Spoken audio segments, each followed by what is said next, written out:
ఒక వర్తకుడు తన వద్ద గల సరుకులలో 7/4 వంతు సరుకులను 5% లాభానికి మరియు మిగిలినది 16.2/3%. ఇప్పుడు 4/7 అంటే 7 బాక్సులు గీసి 4 బాక్సులు ఫిల్ చేయాలి లెక్క ప్రకారం. అలా కాకుండా ఇంతకుముందు చెప్పినట్టుగా ఏం చేయొచ్చు అంటే 4/7 అనగా ఈ 4 భాగాలను ఎంతకు 5% ఏంటిది ప్రాఫిట్ లాభం. నెక్స్ట్ ఇక మిగిలినది ఎంత సార్ ఇక్కడ 3, ఈ 3 భాగాలను మాత్రం ఎంత 16/2/3%కు అమ్మాడు అనమాట. ఇది ఎంత వచ్చింది సార్ అంటే 20% వచ్చింది. ఇది ఎంత వచ్చిందో ఒకసారి చూద్దాం.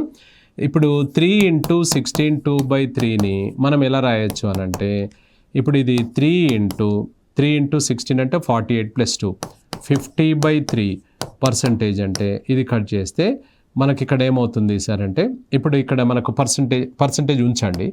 ఇక్కడ 3 కట్ చేస్తే ఎంత అవుతుంది 50% అనమాట. ఇది 3 × 16/2/3 అంటే = 50. ఇది 20%, ఇది 50% అనమాట. 3 16లు 48, 3 2/3 2 అనమాట. ఇది మొత్తం వచ్చేసి 70% అవుతుంది. 70% అవుతుంది. ఎన్ని వస్తువులు మొత్తం కింద 7 ఉంది కదా, 70%కి 7 వస్తువులు అంటే ఎంత అవుతుంది సార్ 10%. ఓవరాల్గా ఎంత వస్తుంది నీకు లాభం అన్నాడు. సో 10% ఈజ్ ద ఆన్సర్ అనమాట. ఇప్పుడు మరి పటంలాగా వేయలేమా సార్ అంటే ఎందుకు వేయలేము, మనము 7 వేయాలి. ఇట్లా కొంచెం పెద్దగా అవుతుందని కాబట్టి అలా చేసుకున్నాం. 1 2 3 4 5 6 7. ఇందులో 7 వస్తువులను 4 వస్తువులను మనము దీన్ని 5%, దీన్ని కూడా 5%, ఇది కూడా 5%, ఇది 5%. ఇవి మాత్రం 16/2/3, ఇది 16/2/3, ఇది 16/2/3 అట్లా చేసామన్నమాట.